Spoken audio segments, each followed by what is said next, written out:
অঙ্কটি দেখে ভয় পাওয়ার কিছুই নাই। এই অঙ্কটা সলিউশন করে দেব পূর্বের যতগুলো অঙ্ক করেছি তার থেকে বেশি সহজে। ওকে, সো হ্যাভ এ লুক। 4 বর্গ সেন্টিমিটার যেহেতু, তার মানে এইদিকে 2 আর এইদিকে 2, তার মানে তুমি এখন বলতে পারো এটা হচ্ছে 2 আর এখান থেকে বলতে হচ্ছে 4। ওকে, তো আমরা এখানে প্রত্যেকটা মান আলাদা আলাদা বের করে নিব। এখানে যে 4টি কোণ দেখানো হয়েছে, θ1, θ2, θ3 এবং θ4, এই 4টি কোণই আমরা আলাদা আলাদা করে বের করে নিব। তো সর্বপ্রথম আমরা নির্ণয় করতেছি θ1। θ1 কোনটা? এটা একটু খেয়াল করো, যেহেতু প্রত্যেকটার হচ্ছে 4 বর্গ সেন্টিমিটার, তার মানে এটাও 2 এটাও 2, তার মানে tan θ দিয়ে আমরা নির্ণয় করব। tan θ1 = লম্ব বাই ভূমি, তার মানে 2/2। এই ক্ষেত্রে যদি তুমি θ1 বের করতে চাও তাহলে θ1টা চলে আসবে যে 45 ডিগ্রি। এখন আমরা নির্ণয় করব θ2, তার মানে tan θ2 = একটু খেয়াল করো, লম্ব এখান থেকে এই পর্যন্ত, তার মানে এটা দেওয়া আছে 4 আর এইটুকু আছে 2, তার মানে 4/2। সেক্ষেত্রে তোমার θ2টা চলে আসবে 63.43 ডিগ্রি।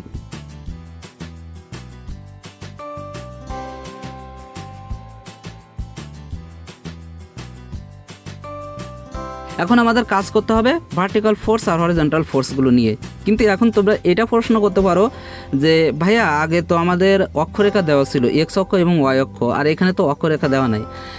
হ্যাঁ, এখানেও কিন্তু অক্ষরেখা দেওয়া আছে। এখানে যেটা আমাদের করতে হবে যে প্রত্যেকটার জন্য একটা অক্ষরেখা। একটু খেয়াল করো, আমরা যদি এই θ1টা নির্ণয় এই বলটার দিকে খেয়াল করি তাহলে এটাও কিন্তু একটা অক্ষরেখা, এটা একটা অক্ষরেখা, এটা একটা অক্ষরেখা, এটা একটা অক্ষরেখা। তার মানে প্রত্যেকটায় আলাদা আলাদা অক্ষরেখা বিবেচনা করতে হবে, আর বলগুলো সেভাবে বিভক্ত করে নিতে হবে। তাহলে আমরা যদি এখন বলগুলো উভয়াংশে বিভক্ত করি তাহলে ঠিক এরকম আকৃতি ধারণ করে, তাই না? এই যে দেখো, এরকম আকৃতি কিন্তু ধারণ করে। এখন আমরা ভার্টিক্যাল ফোর্স উপরের দিকে পজিটিভ ধরতেছি, তাহলে summation of vertical force equal, সর্বপ্রথম আমরা এটাতে আসি θ1-এ, তো এটা উপরের দিকে আছে, তাহলে 20 সাইন, আর এই θ1 পেয়েছিলাম আমরা 45 ডিগ্রি, এখানে বসাই দিলাম। পরবর্তী এটাতে চলে যাব আমরা, এটাও কি পজিটিভ, মানে উপরের দিকে আছে, তার মানে 6, আর এখানে কয় হবে? এখানে হবে সাইন, আর θ2 আমরা পেয়েছিলাম কত? 63.43 ডিগ্রি। এরপরে আমরা এই θ3-তে চলে আসবো, এটাও কোন দিকে আছে? উপরের দিকে, তার মানে এটাও পজিটিভ, এটা হবে 100 কেজি, আর ইন্টু সাইন θ3 আমরা পেয়েছিলাম যে 56.30 ডিগ্রি। এরপর আমরা θ4-এ চলে আসবো, এটাও কোন দিকে আছে? উপরের দিকে, তার মানে এটাও পজিটিভ হবে, আর এটা হবে 50 ইন্টু সাইন 26.56 ডিগ্রি।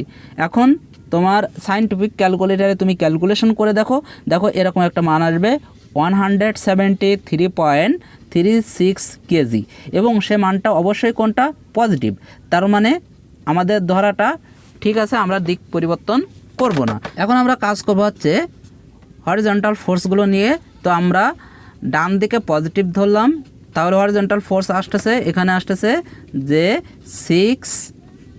প্রথম আছে 20, তাহলে 20 cos 45 ডিগ্রি, তারপর এটা প্লাস 6 cos θ2 পেয়েছিলাম 63.43, θ3 পেয়েছি, এটাও কি পজিটিভ, তার মানে 100 cos 56.30 ডিগ্রি।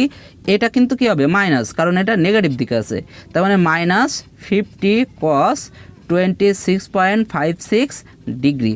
এখন তুমি ক্যালকুলেশন করে দেখো, মানটা আসবে 51.74 কেজি, এবং এটা যেহেতু পজিটিভ তাহলে দিক পরিবর্তন করার দরকার নাই।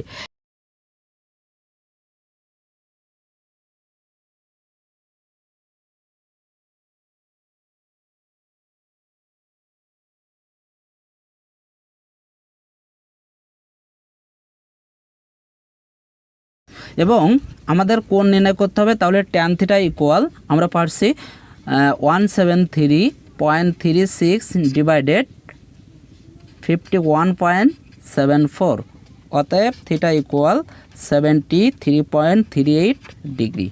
এখন আমরা এইটা চিত্রের মাধ্যমে দেখাবো, তাহলে দেখা যাক দুইটাই পজিটিভ, তার মানে এটা ভার্টিক্যাল ফোর্স, এটা হলো হরিজন্টাল ফোর্স, এবং কাজ করতেছে এরকমভাবে আরটা, আর এই যে কোণটা, এই কোণটা হলো 73.38 ডিগ্রি।